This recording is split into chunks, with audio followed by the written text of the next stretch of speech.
And joining us now live from the Knesset to address all the burning topics is member of Knesset for the religious Zionist party, Ohad Tal. Ohad, the Prime Minister addressed... Hello, Ohad. Hello. Thank you for joining us today. Ohad, the Prime Minister addressed the nation last night on the day of the painful news of 40 new names of IDF fallen in Gaza. He assures the nation that Israel is in the war to win it. It will take time and the cost will be high. How long, how high a cost?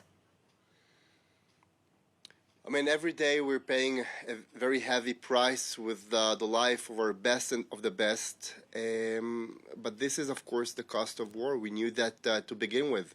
The cost of not fighting back is what we've seen on October 7.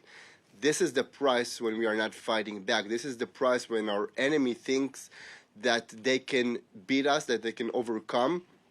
And we have to send a message. I mean, of course, Israel has to win this war. If Israel will not, God forbid, if Israel will not win this war, all our enemies from around, Iran and Hezbollah on the north, and the Houthis in Yemen, all of them are now watching what is happening in Israel.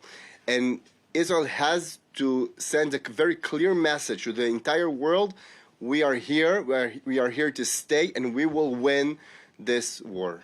Yes, many eyes are watching now. There has been some criticism voiced within the cabinet, including by a Likud minister, that to avoid excessive civilian casualties in Gaza, Israel is not using heavy bombardments and is endangering the troops. Are we holding back? And if so, why is that? So this is a question also I raised in the committee, the Security and Foreign Affairs Committee, which I'm a part of. Of course, I can't share all the answers I got in the committee, but I can tell you that the fact, first of all, Israel is bombing in Gaza still. Before the troops are marching in to the different cities of Gaza, different parts of the Gaza Strip, we are bombing the area. We are of course, before that, we are announcing to the civilians of Gaza to move, to evacuate themselves from these areas. And then we are bombing them. And also, we have to understand that the commanders on the field are making the decisions. If they're feeling threatened by terrorists, by people hiding in different buildings, they can use the Air Force and artillery to protect them. Now, switching to something a little different. Exactly. About 200,000 Israelis have been out of their homes near the Gaza border and also on the northern border as well for 80 days. Is there any way to forecast when they can return home and the massive rebuilding that entails really can start in those areas?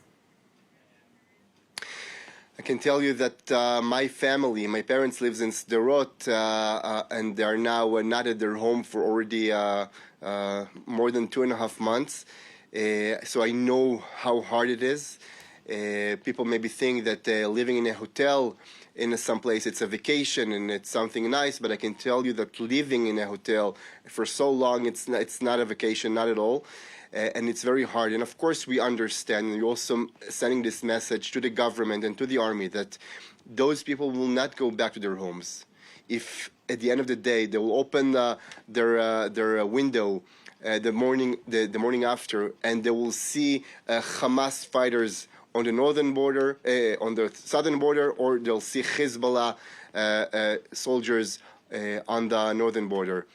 That cannot happen. We cannot afford that to happen. So we have to make sure that we will act as fast as possible, but also effective as possible to make sure that there is no threat on the southern border and there's no threat in the northern border. But I must also say, we have to also consider Judea and Samaria. I mean, we know that 80% of the population now in Judea and Samaria, the Palestinian population, supporting Hamas, supporting the atrocities happened on October 7th. So we have to realize, not to sleep again, not to close our eyes from reality, realizing that we are facing the same threats in all these three fronts, and we have to confront it. We have to make sure that what happened before October 7th will not happen again. And it's also important to mention that many cities around Judea and Samaria are also threatened every day.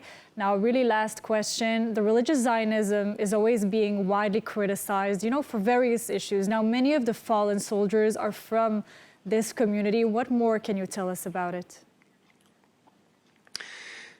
You're right. Unfortunately, every morning we are opening our eyes, and the first thing, at least I'm doing, is going to my phone, trying to see the names of the new soldiers that paid with their lives the heaviest price possible. And of course, many of the soldiers are friends and relatives, and many of them are people who grew up in Yehuda and Shomron, Judea and Samaria. Many of them are, 40%, as I recall, are from the religious Zionist community in Israel, which is, of course, much bigger than their percentage in the population. We are paying the heaviest price, and we are paying a price, and that price has to be justified with a great victory for the people of Israel and really changing the strategic reality of Israel in the region. And I must say, defeating Hamas is not enough. Taking away their weaponry and their armed capabilities is not enough. Even though this is what the cabinet said put as a goal, I think it's not enough.